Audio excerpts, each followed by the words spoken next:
देखिए, मैं थोड़ी देर के लिए मास्क उतारता हूँ और मैं समझता हूँ आज सुबह सुबह जब मैं उठा हूँ और वॉक करना शुरू किया तो मुझे अपने यहाँ आवाज़ से भी ऐसा लगा कि थोड़ी सी सांस में थोड़ी दिक्कत है। मैं पूरे दिल्ली के लोगों से कहूँगा, आज का दिन विगत जितने महीने हैं उनमें पोल्यूशन का सबसे ख़तरनाक डे है। आप सब मास्क का यूज करें। हमने भी मास्क निकाला, कई दिन से अंदर रखे हुए थे। सब लोग अपने को बचाएं। मैं बहुत दुख के साथ कहना चाहता हूं कि जिनकी जिम्मेदारी इस पोल्यूशन को कम करने की है, माननीय अरविंद केजरीवाल जी, दुख की बात यह है कि वो एक कोशिश भी नहीं कर रहे हैं। पीछे एक स्मॉग टावर, कितना भद्दा मजाक के पीछे एक स्मॉग टावर उन्होंने सिर्फ मीडिया को दिखाने के लिए लगाया और आज वो भी बंद पड़ा है। जैसा वो कहते हैं कि 2 करोड़ रुपया एक स्मॉग टावर का खर्च आता है। अगर इस शहर में 400 स्मॉग टावर लगा दिए होते, 800 करोड़ रुपया, 1000 करोड़ रुपया खर्चा होता, इस दिल्ली के लोगों की सांसें तो नॉर्मल चलती। बच्चों की क्या स्थिति है, जो मजदूर सुबह काम पे निकल रहे उनकी क्या स्थिति है। तो मैं इस पूरे पोल्यूशन में जो सबसे बड़ा रोल अदा कर रहा है, लगातार मैं दिखा रहा हूँ, पराली जलना पंजाब का। कल तक तो यही पराली उनके टारगेट होती थी बहाना बनाने के लिए। अब जब वही पराली वाले पंजाब में, वो जब सरकार में हैं, वो किसानों को पराली खरीद सकते थे अच्छे पैसे से, किसानों का भी फायदा होता।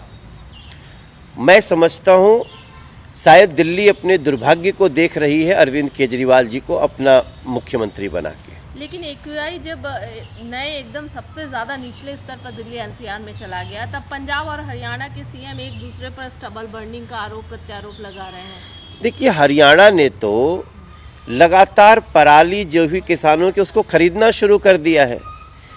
मैं पंजाब के किसानों से पूछना चाहता हूं कि क्या पंजाब के किसानों की पराली वहां की भगवंत मान सरकार, आम आदमी पार्टी की सरकार खरीद रही है? वो तो धरने पे बैठे हैं, सीएम आवास के आसपास सीएम मिलने को भी तैयार नहीं है। तो आप जब तक सिर्फ शोबाजी, आप सिर्फ बड़े बड़े विज्ञापनों में ही पोल्यूशन कम करेंगे, विज्ञापनों में ही किसानों का भला करेंगे, विज्ञापनों में ही लोगों के लिए अच्छा काम करेंगे और ज़मीन पे सब कुछ उल्टा होगा, तो रिजल्ट यही होगा। मैं समझता हूँ अब तो कुछ और कहना भी हम लोगों के तरफ से बड़ा, हमको शब्द नहीं मिलता है कि कैसे हम इस पोल्यूशन के खिलाफ बोले। मैं सिर्फ दिल्ली के लोगों को आज बोलूँगा, अपनी जान खुद बचाएं। अरविंद केजरीवाल जी दिल्ली को अपने भाग्य पे छोड़ दिए हैं।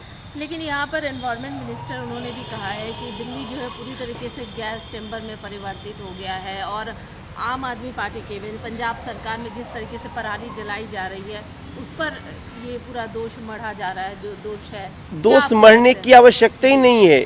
आप देख लीजिए, आज नहीं, मैं पिछले 20 दिन से पंजाब से पराली जलने की जो घटनाएं हैं उसको मैं अपने सोशल मीडिया से लोगों को बता रहे हैं और लगातार अरविंद केजरीवाल जी को भी एक विपक्ष होने के नाते चेता रहे हैं। लेकिन उनको इस पे न तो एक सांसदों के साथ एक मीटिंग कर सकते हैं, न तो पंजाब में किसानों के साथ मीटिंग कर सकते हैं। तो ऐसी स्थिति में एक कहेंगे ना कि लापरवाह मुख्यमंत्री दिल्ली को बहुत बड़े खतरे पे छोड़ करके और अपने पता नहीं किस मस्ती में मस्त है। मनोज जी, सीवियर इंडेक्स में चला गया है, चाहे दिल्ली एनसीआर दोनों ही जगह की बात की जाए। जो परिस्थितियां हो रही है, हर साल सुप्रीम कोर्ट में भी जाता है मामला, इस तरह कई याचिकाएं लगती हैं, कोर्ट भी सुनवाई करता है, कोर्ट कई गाइडलाइंस देता है, एनजीटी में भी मामला जाता है, लेकिन सल्यूशन अभी तक नहीं निकल पाया है। साल दर साल यही परिस्थितियाँ हो रही हैं और अब की बार तो लगातार यही आरोप प्रत्यारोप का दौर चल रहा है, सल्यूशन नहीं मिल रहा है। कैसे लोगों को, जो जनता है, आम जनता को कैसे राहत मिलेगी? सल्यूशन बिल्कुल है, सॉल्यूशन है। जैसे आज हरियाणा ने पराली किसान शौक से थोड़ी जलाता है। पराली किसान, मैं भी किसान हूँ, मेरे पास भी 250 बीघा खेत है हमारे बिहार में, कैमूर जिले में। जब हम डंठल रह जाता है खेत में, फसल को काटने के बाद नई नई तकनीक आ गई है, तो बाली कट गई, बाकी डंठल जिसको स्ट्रॉ बोलते हैं, पुआल बनता है, वो रह गया खेत में। अब उसको अगली खेती करनी है तो उसके पास वो, अगर वो काटे भी तो किसको दे?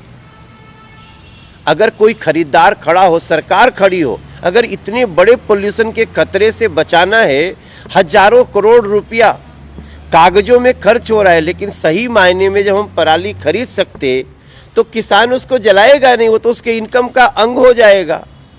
तो ऐसा नहीं कि सॉल्यूशन नहीं है। और मैं समझता हूँ माननीय सुप्रीम कोर्ट को, एनजीटी को इस पे सख्त कार्रवाई करनी चाहिए। जिस प्रकार से लापरवाही बरत रही है दिल्ली की सरकार, वो दिल्ली के लोगों के लिए जानलेवा है।